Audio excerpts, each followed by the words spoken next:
It is the Christmas season, and so there's a lot going on. I know there's a lot of people who are busy right now. I know that's it's just that time of year, right? We had our son's first program was this week at his preschool, and so we got to go watch that happen. He got to wear a necktie. He would not call it a tie. It was only a necktie. And he wore his necktie. He was very proud of his necktie. And he got to wear his necktie and his fancy boots. And he went to, that's what he called them. And so he went to go watch him do his program. And it was awesome. It was a lot of fun to watch him. He was on his mark. You know, they have every taped off where the kids are supposed to stand. And so he came and he stood on his mark, and then he would sing, and he would make sure he would look half the song just at his feet, like, am I on the mark? Am I on the mark still? And then he'd sing a little bit, and then he'd look at us, and then as he'd start singing, he'd look around and look at everybody else, and then he'd start talking to the kids behind him, and then he'd kind of look around a little bit, and then he'd be like, oh, and then you'd see him go, hark.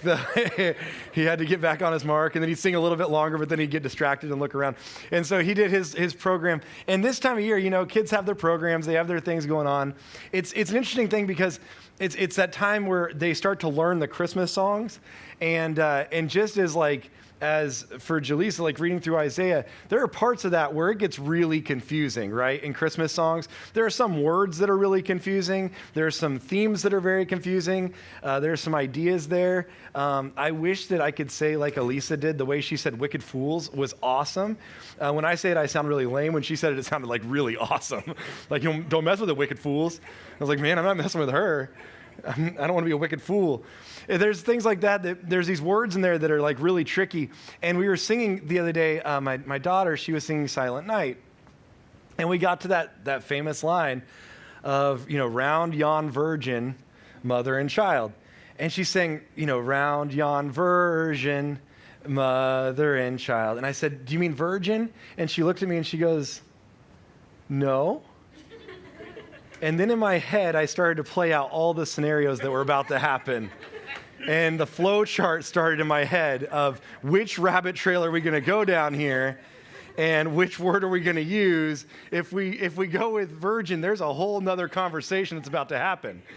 And so I just looked at her and said, yeah, virgin, that's correct, Jane. That's exactly. This song is about different types of people that we need to round to the mothers and the children. They're different versions of people. That's exactly right. I just left it at that. I felt like that was a better solution. And you know, words like little words like that have this huge meaning. Like they have so many big meanings sometimes, but there's these little tiny words. And it's amazing how much time we spend like with our children, or the amount of time you spent growing up where you were learning how to read words, how to write words, how to pronounce words, how to choose the correct words in the right scenarios. And some of us are still learning when to say the right words at the right time, let's be honest. But some of us, I mean, like that's a tough thing for us to learn is words. We spend an enormous amount of our lives learning how to use properly words. Like words are a big thing. And there's this word that has driven me crazy in John chapter 1. If you were here last week, you know we're kind of looking at Christmas. We're not looking at the natural view of Christmas, the nativity view of Christmas, where it's the natural stuff. We're kind of looking at the supernatural view of Christmas, this bigger picture of what Christmas is, this supernatural story that's happening behind the scenes. And John 1 plays out this side of Christmas for us. And there's this word that really bothers me in John chapter 1. And if I was friends with John, I would sit him down and I would be like, hey, Juan, and he would be like, you know I hate it when you call me that. And I'd be like, okay.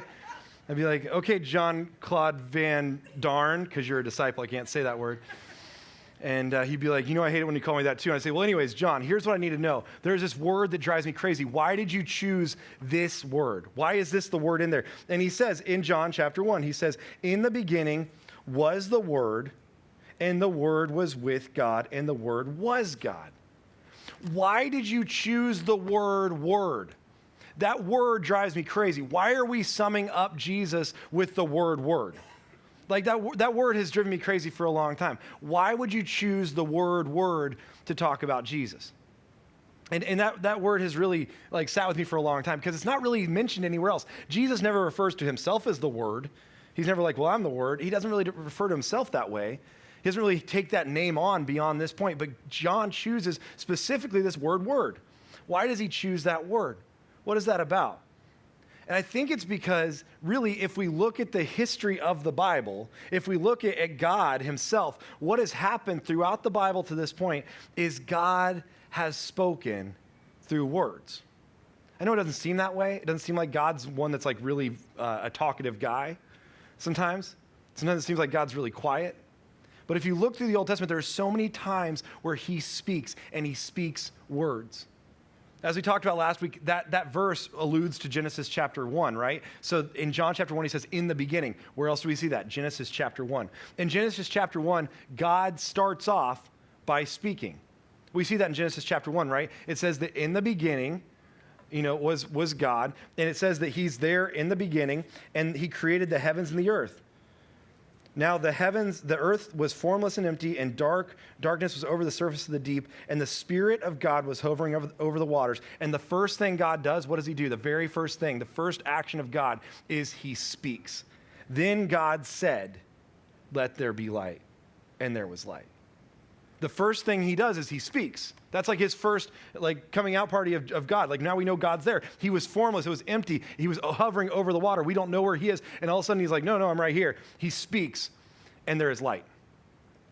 And then we see it from there. He goes to create man. And what does he do before he creates man? It says that he talks. He speaks, and he said, let us create man in our own image. In Genesis 1:26, he says, let us create man in our own image. Now, he's talking to the Trinity around him, but it also begs the question, does God talk to himself? And the answer is both yes and no, is what we learn. So if you do that, it's just because you're created in the image of God, honey. You're fine, okay? You don't need to see anybody about that. That's fine, apparently. But God talks to himself here. Let us create man in our own image, right? So he says that first, and then he does it. Then he forms the man. We see it, he speaks again. We see the word start to show up over and over again. We see it with Abraham, his first covenant with people. The first covenant that he draws with Abraham, it says, the word of the Lord came to Abraham in a vision. And Abraham's going, I don't have a son. And God speaks to him and says, I'll give you a son. But he speaks, he uses words. It's words, the word of the Lord.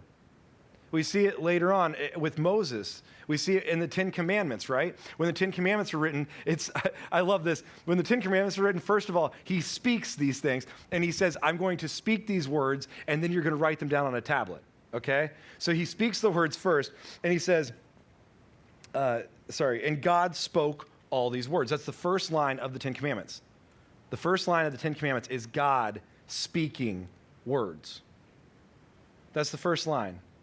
So God speaks with words, the Ten Commandments. They're not just written down. They're not just stuck somewhere. They are actually spoken right off the bat to his people. He speaks with words to his people, which is really interesting. In fact, the Ten Commandments were not actually known as the Ten Commandments for quite a while.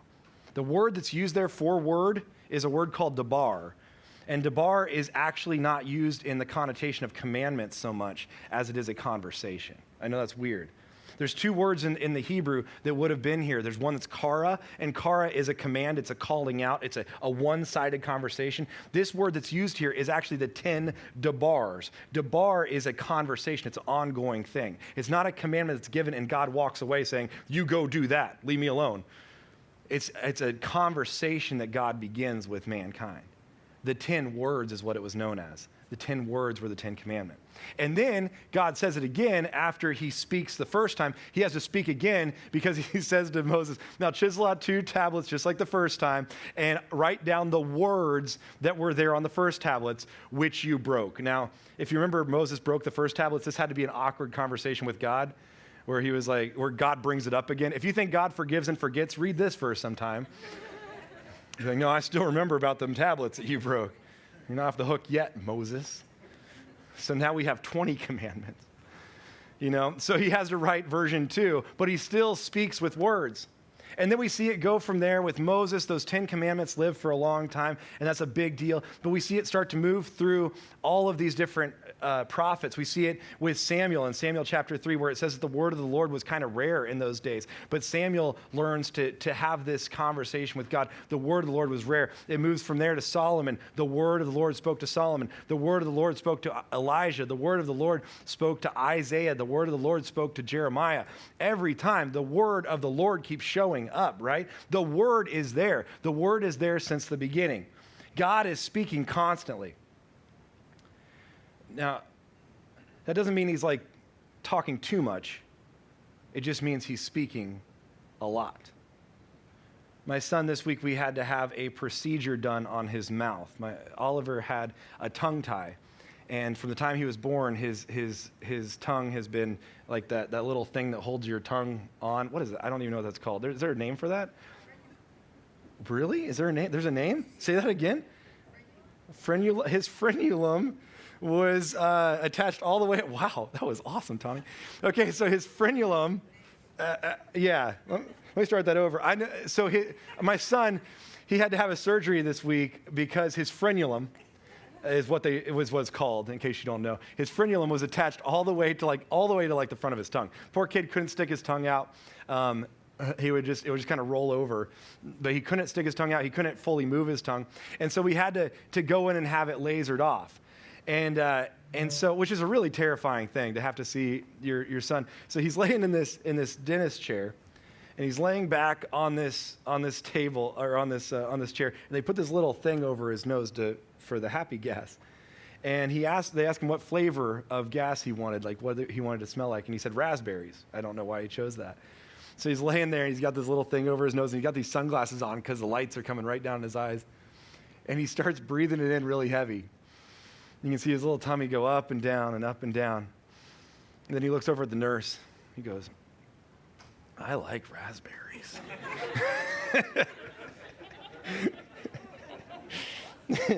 And then he goes, "Do you want to hear me sing the ABCs in Spanish?"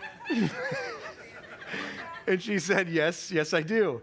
And then he sang the ABCs in French. I guess Maria had taught him that one time, like in the bathroom, and he sang the whole thing in French. She goes, "I don't think that's Spanish." I was like, "I don't think so either." It was French, which he was really close, you know? And then he started singing Christmas songs. And he goes, we were like, "What songs do you want to sing?" He goes, "I want to sing Hippopotamus for Christmas." Like, okay. He goes, "I want a Christmas." That's not right.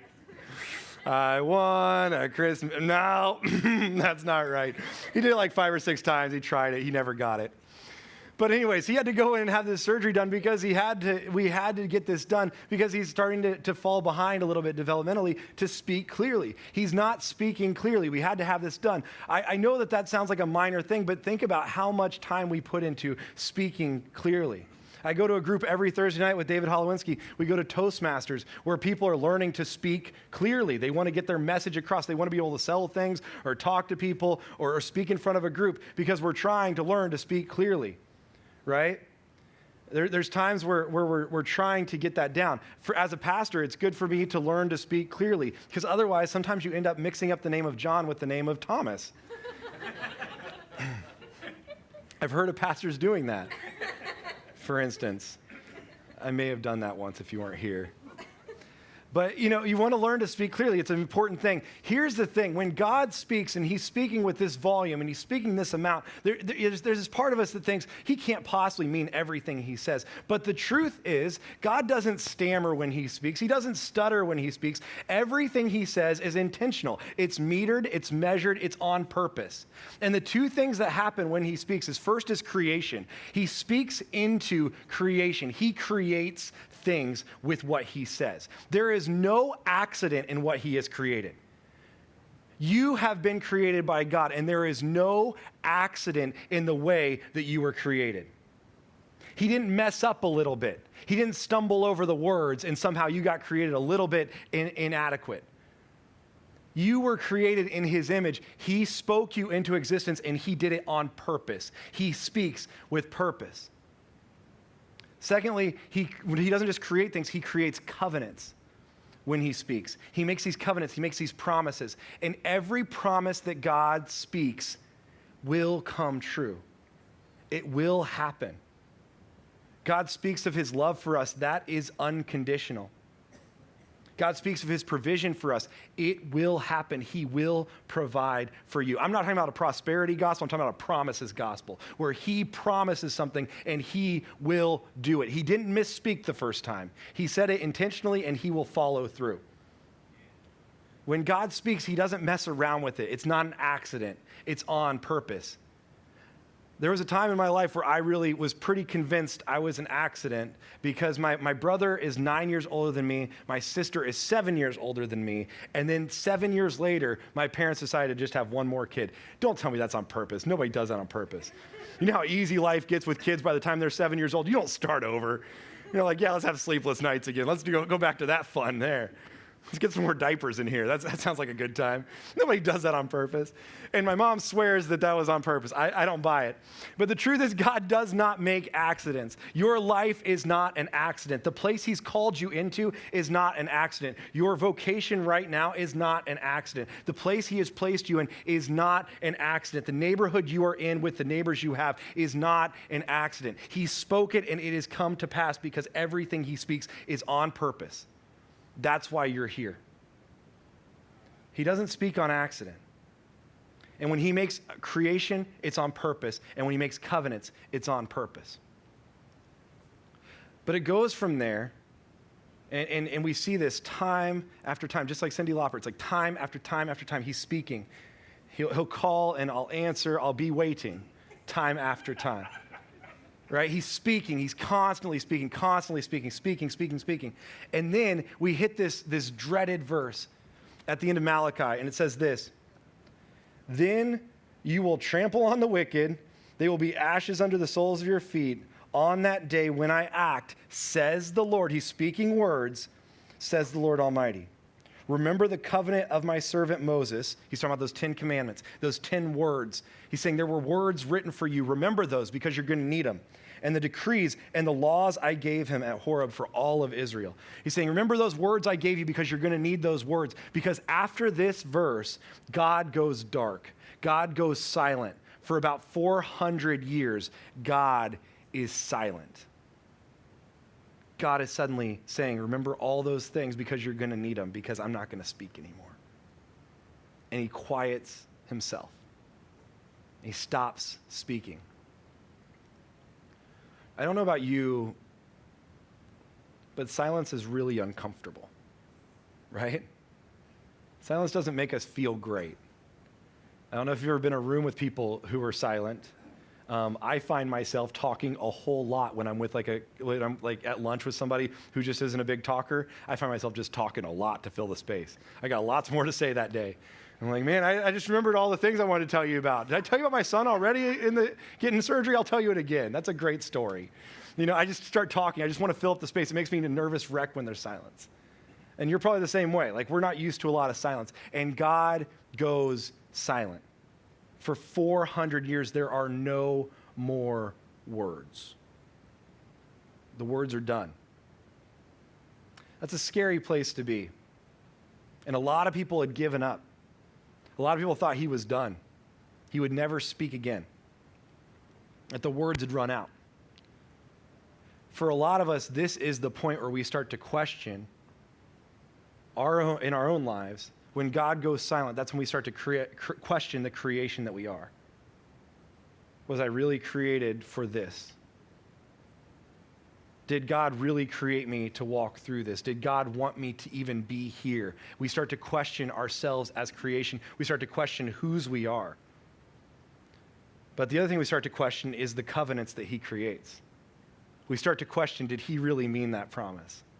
Was that really what he meant by this? Am I really supposed to be in this space today? Is this really where I'm supposed to be? Because he's silent, and we start to question everything. When I was in third grade, I was in I lived in Casper, Wyoming. There wasn't a lot to do in Casper, Wyoming. So I was in a children's corral. Now, that doesn't mean like a Western place where you house a lot of kids in a specific caging situation, although it sounds like that, the corral. This was a children's choir. We were in the Casper Children's Choir corral. And we got to wear these fancy turquoise embroidered polo shirts. And I won't even explain the rest. It's too sexy. It's really fancy what I'm talking about here. So we got to go on these little trips, and we would be in this choir, and we would do these competitions. It was a big deal. It was a lot of fun. And I got to do that when I was in like third grade. And then in fourth grade, I got to be part of it for a little bit longer. They gave me a solo. It was the only spoken solo. It was a spoken word part. Told me where I stood in the choir. And then in fifth grade, my voice started to change, and I was out. They kicked me out. But I really enjoyed my time in the Casper Children's Chorale. And we sang this one song that I remember to this day. There was a spoken word part that I had to read before the song we sang. And I remember reading the words, and I honestly had no idea what I was talking about.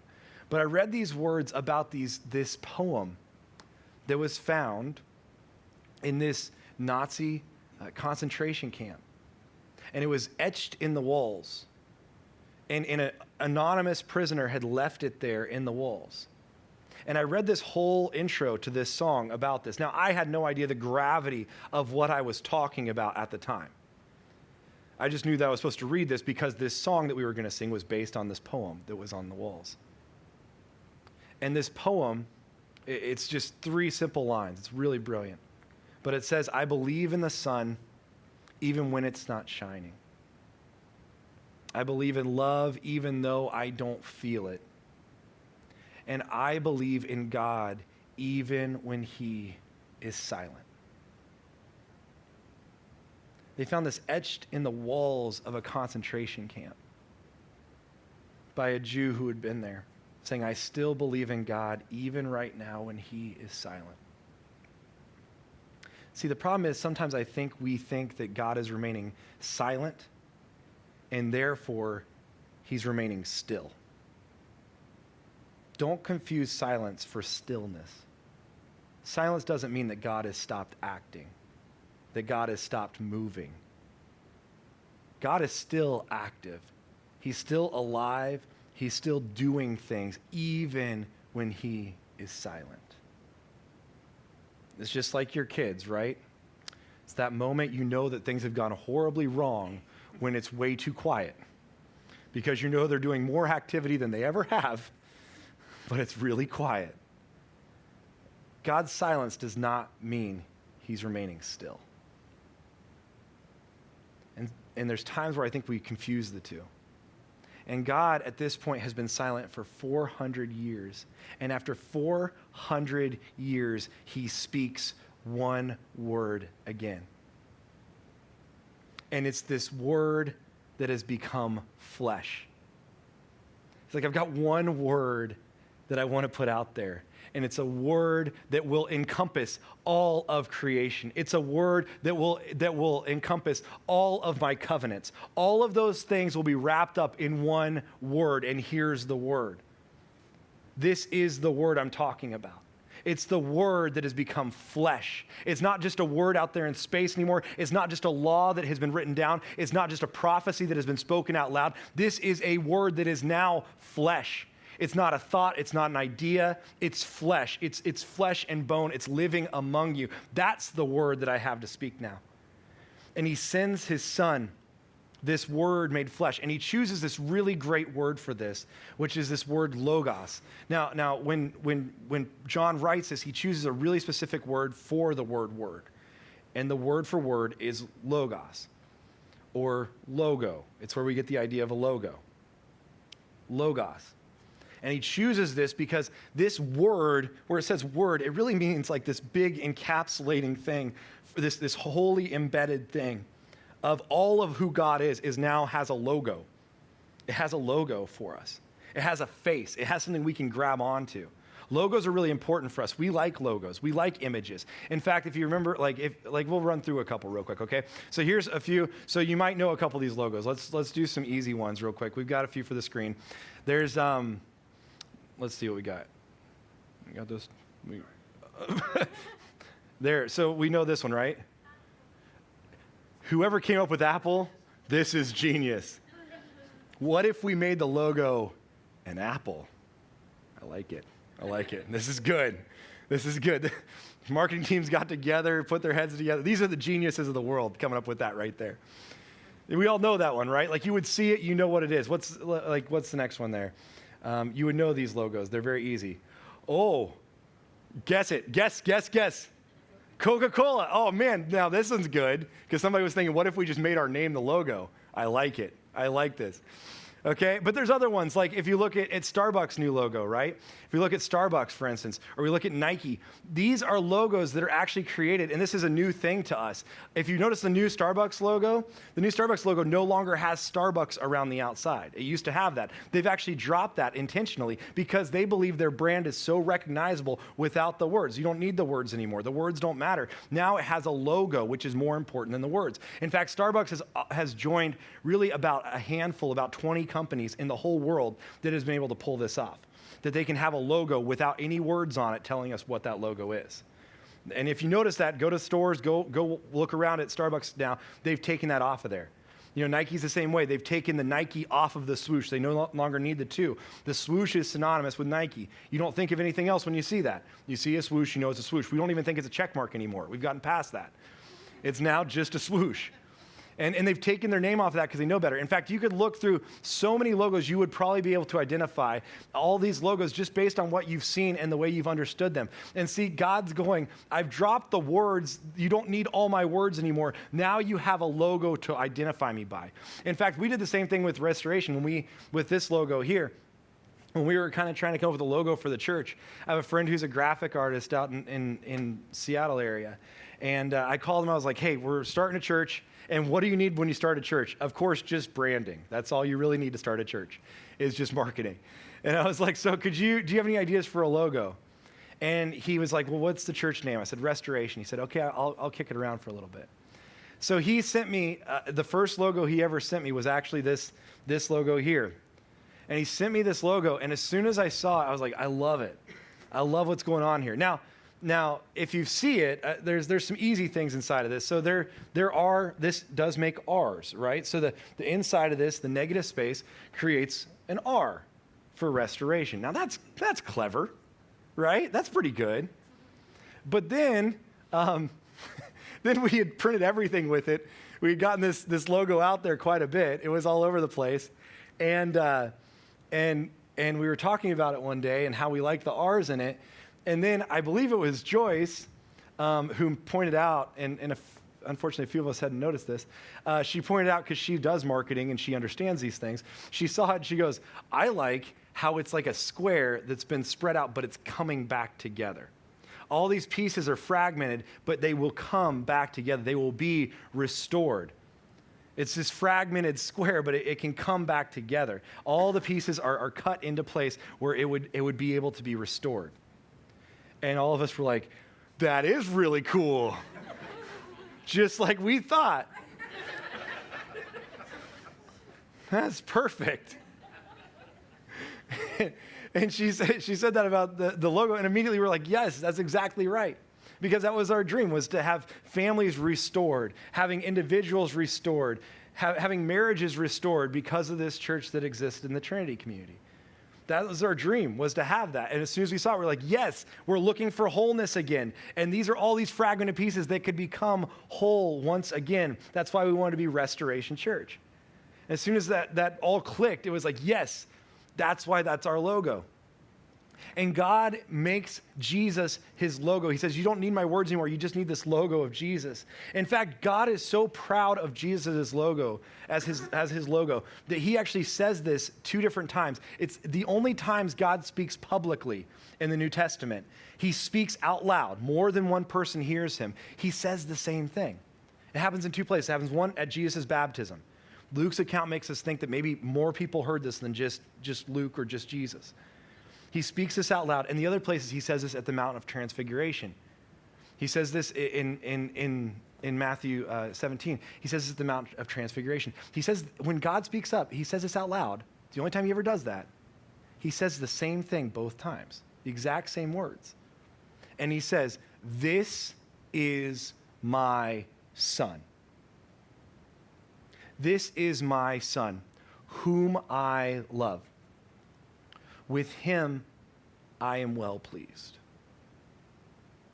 I love that line. And God's saying, if you want to understand me, look at Jesus. If you want to know who I am, know who Jesus is. If you want to know how I love you, watch how Jesus loves you. If you want to know how I would act in a situation, watch how Jesus acts in that same situation. All of me is pleased to dwell in all of him. I'm happy to have that happen. He's pleased with Jesus. I am well pleased with who he is. And then on the Mount Transfiguration, I love that he says this line, because the last line he says is, then God says, listen to him. God's words are over. God's saying, I don't have to speak anymore. I've sent you this new logo, this new word who's been made into flesh. And if you want to listen, listen to him. Live your life like he lives his life. If you want to know my commandments, listen to his commandments. If you want to know how I want you to live, watch how he lives. He's got a new word. It's a word that's been made into flesh. And we know the story. This word was made into flesh. And then that flesh was broken for each and every one of us. That word was made into flesh, and it was scattered apart. It was broken apart again. It was pierced.